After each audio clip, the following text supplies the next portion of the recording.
Fais-moi de la moutarde. Salut tout le monde.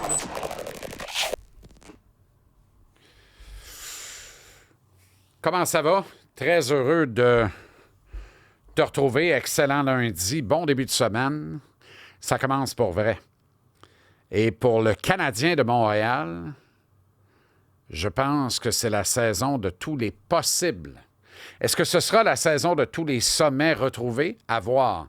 Mais c'est assurément la saison de tous les possibles. C'est fou, hein? Ça finit par basculer, par changer. Puis quand ça change, on dit, mon Dieu, ça change vite.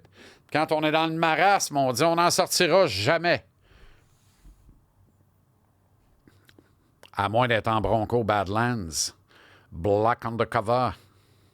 Parce que là, tu sors de n'importe où avec ça, puis il n'y a pas de problème.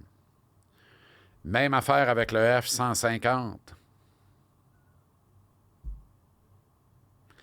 Lightning 2025. À vos marques, prêts, Ford. Avec ça aussi, tu sors de n'importe où en un clin d'œil. Peine pas de train. On est parti. Va en faire l'essai. Je t'en reparle à la fin de l'épisode. Donc, saison remplie d'attentes.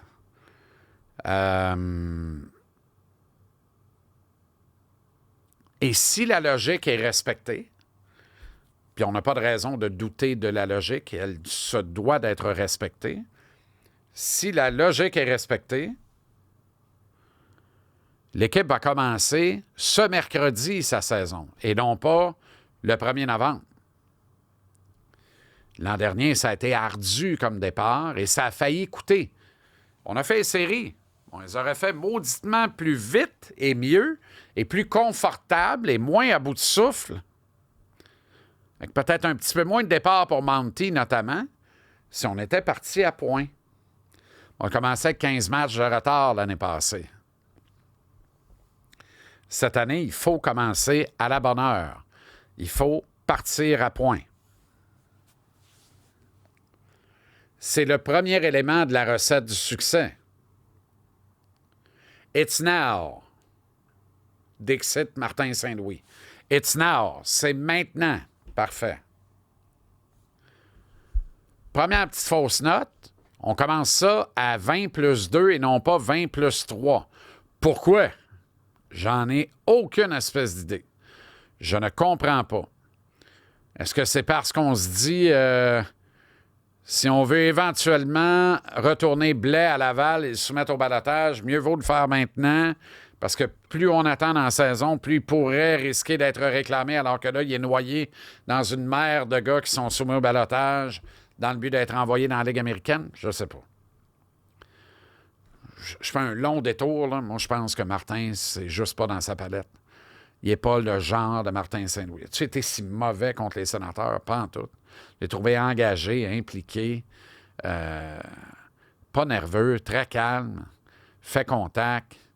Moi, je l'aime bien, Samuel Blais, puis capable de jouer au hockey, le petit gars. C'est pas juste la chaise de Petzet. T'es un bien meilleur joueur de hockey. Tabaslac, Petzet, t'as vissé à Montréal. Faut que ce soit une décision de coach, ça. Je vois pas d'autre chose que le coach dit, moi, c'est so-so. Pas dans ma palette. On va aller en bas, on le rappellera au pire, on verra. Pas dans ma palette.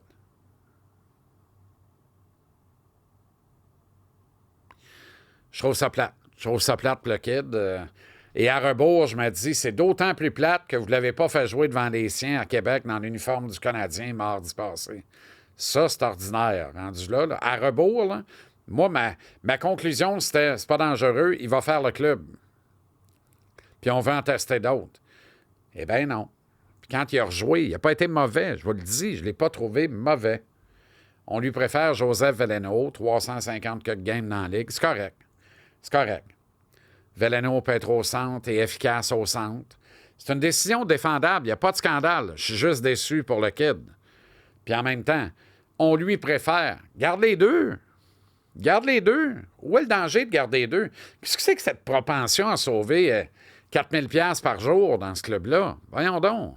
Tabaslac. Garde les deux. Tu as le droit à 23, garde-en 23.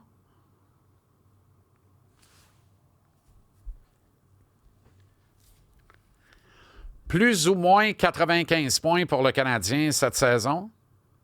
Ping! Plus. Of course. Assurément plus que 95 points pour le Canadien. Plus ou moins 100 points pour le Canadien cette saison. Moi, je me mets noir sur la bûche. Je dis oui. Pings! Oui. 99,5 plus et moins? Plus. Over. Over 99,5.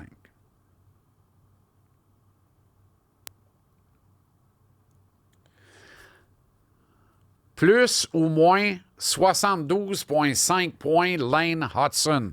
Pinks plus. 66 l'année passée. Gang de la deuxième année? Oh que non. En santé? 75-76 points. Belle progression pour Lane Hudson. Ça va jouer d'ailleurs notamment sur les buts. Je pense qu'il va en scorer 10 cette année. Il a vraiment travaillé le lancer. La rondelle a des yeux. Il va s'offrir il s'offre une option de plus dans son jeu. Ça va rendre fou les gens. Vous l'avez vu, là, ce qu'il est bon. Ce qu'il est bon. Il transforme tout. Il change tout. Le seul but dans le game le samedi, qui c'est que l'a parti? C'est lui. C'est lui.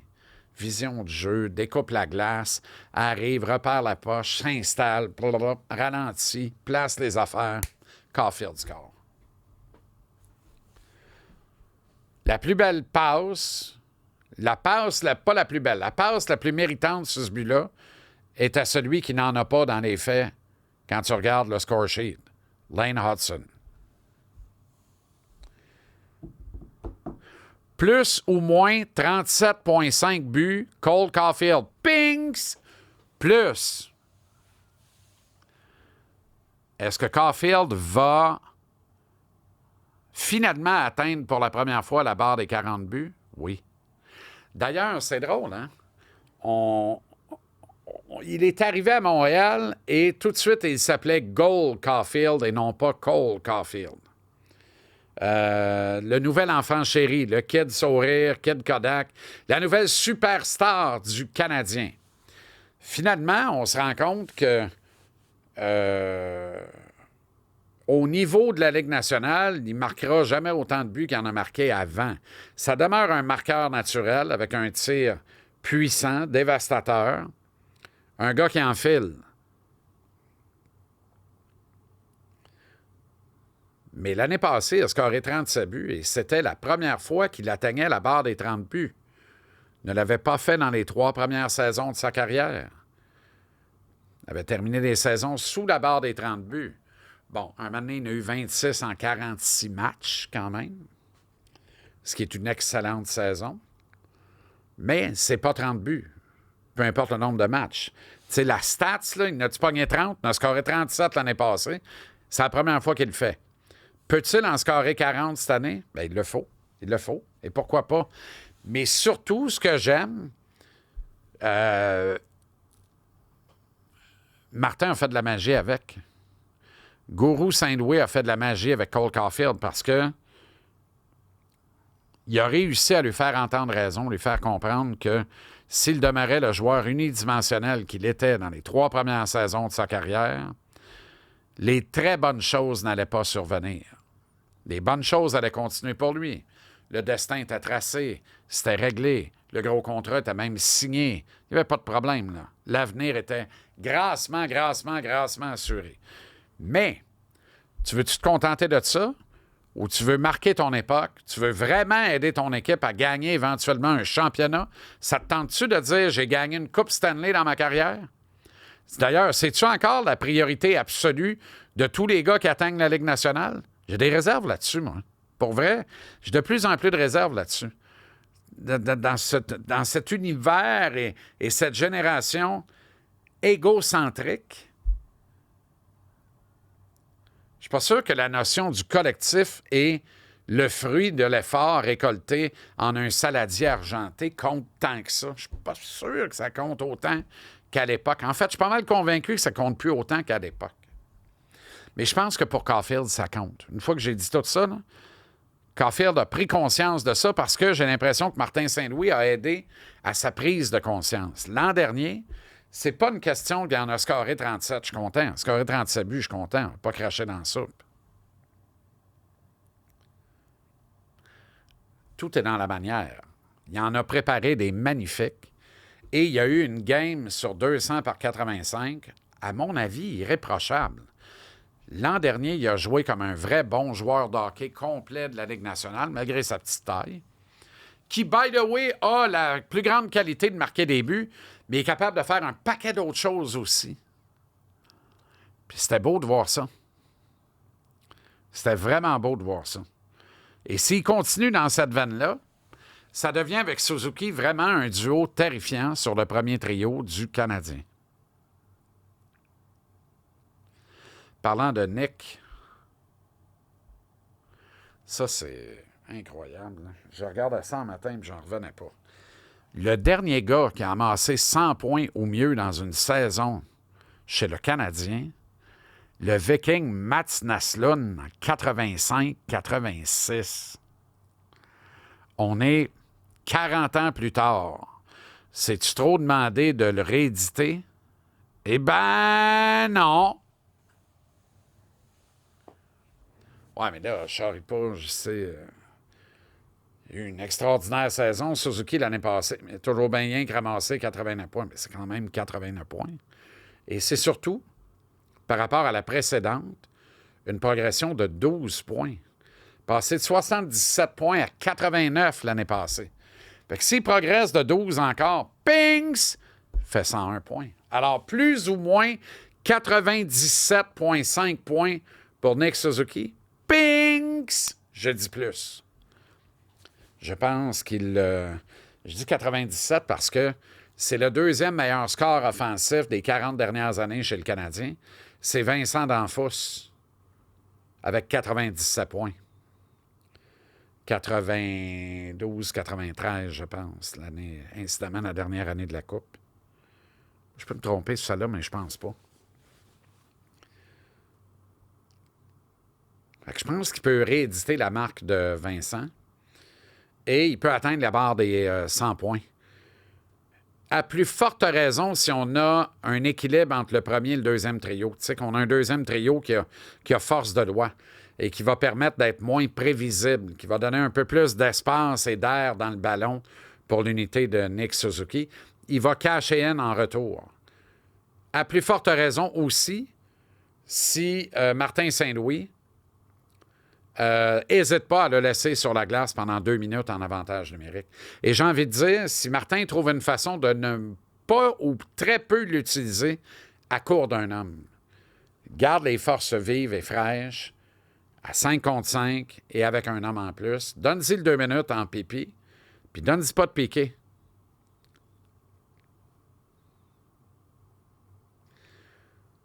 Quand on parle de l'année de tous les possibles, là, et l'année de tous les sommets, là, 40 buts pour Caulfield, c'est pas pire.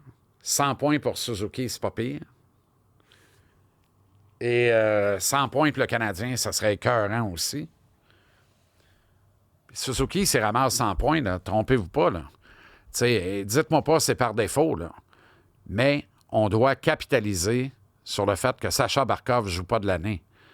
Il y a le trophée Frank J. Selke qui attend Nick Suzuki au détour de la prochaine saison.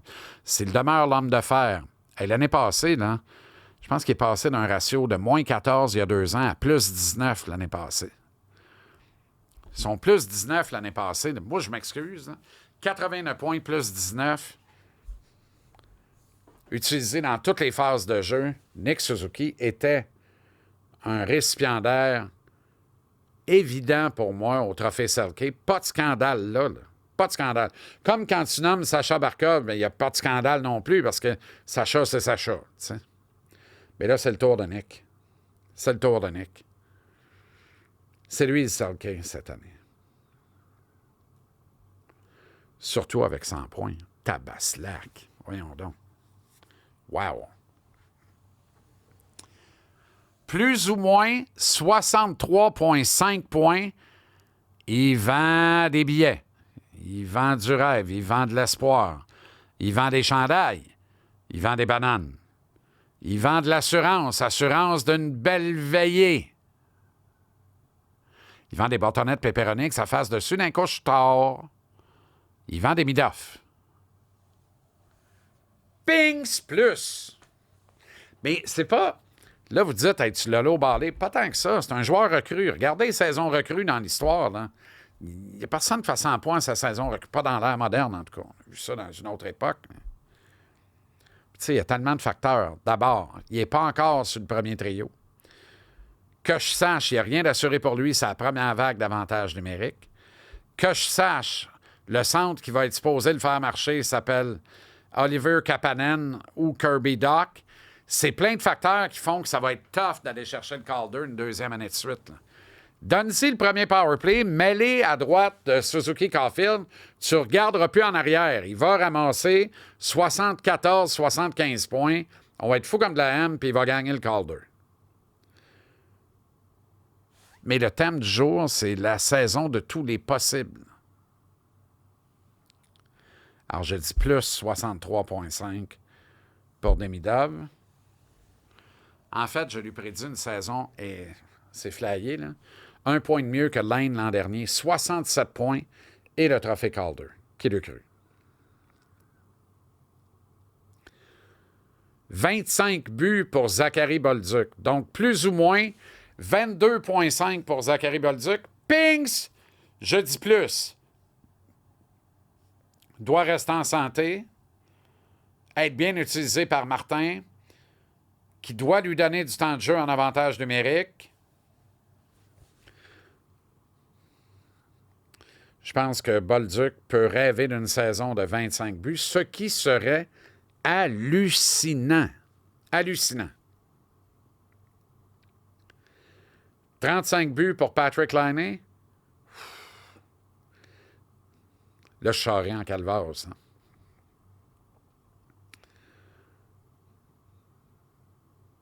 Je vais vous dire oui, mais.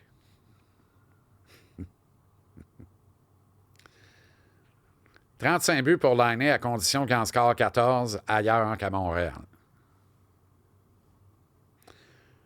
C'est ça l'affaire.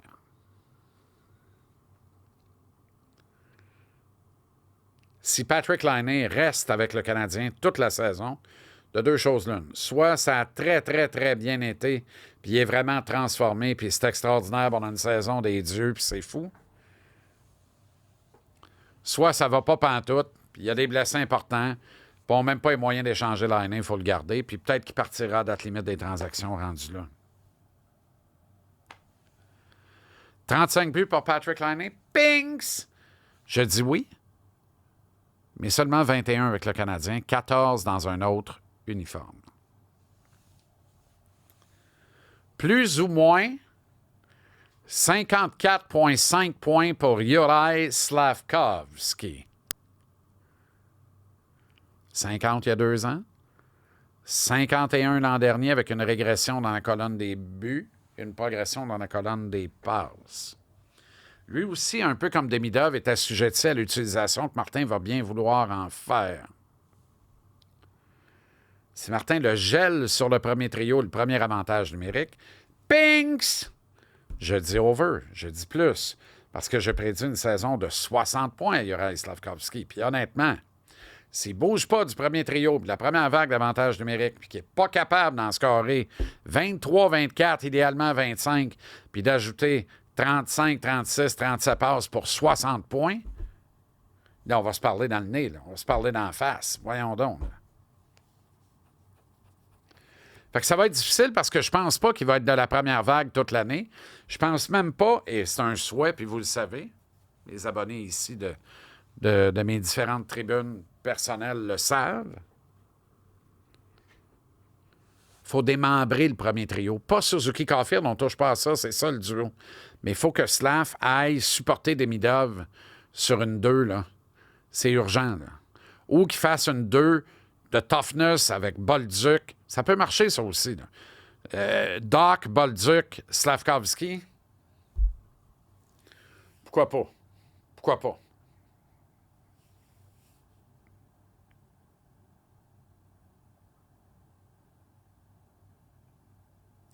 60 points pour Slav. Ah ouais, donc. Plus ou moins 77,5 matchs en uniforme pour Caden Goulet. Ris pas. Il n'y a rien de drôle là-dedans. C'est pathétique de poser la question, mais j'ai pas le choix de le faire. Ping, s'il faut que ça soit plus. Y a-t-il moyen qu'il en manque rien que 2 parce qu'il y a une toundra, une épidémie, une gastro-entéritale? Qu'est-ce que tu fais? Ah, je suis malade. Ah, ouais. Man, c'est pas mêlant. À la fin, je chiais de la bile, je vomissais du caca. Ça vire à l'envers? Oh, ouais. OK, fait que je joue pas à soir. Oh, non. Y a-tu moyen d'en jouer 80? T'sais, y a-tu moyen qu'il n'en manque pas 10-15 encore? Torsion du genou, mal à l'épaule, whatever. On a besoin de Caden Goulet dans l'alignement tous les soirs. Je pense que le kid a de la résistance physique qui est robuste, mais il se protège pas assez. Plus ou moins 54,5 points et plus ou moins 28,5 erreurs directes qui coûtent un but à l'équipe pour Noah Dobson. Il faut que ça soit plus que 54,5 points, donc au moins 55 points. Puis il ne faut pas qu'il coûte plus que 25-26 buts par des gouffres directs d'erreurs d'assignation, de prise d'information / prise de décision dans son territoire. Bang, ça coûte un but.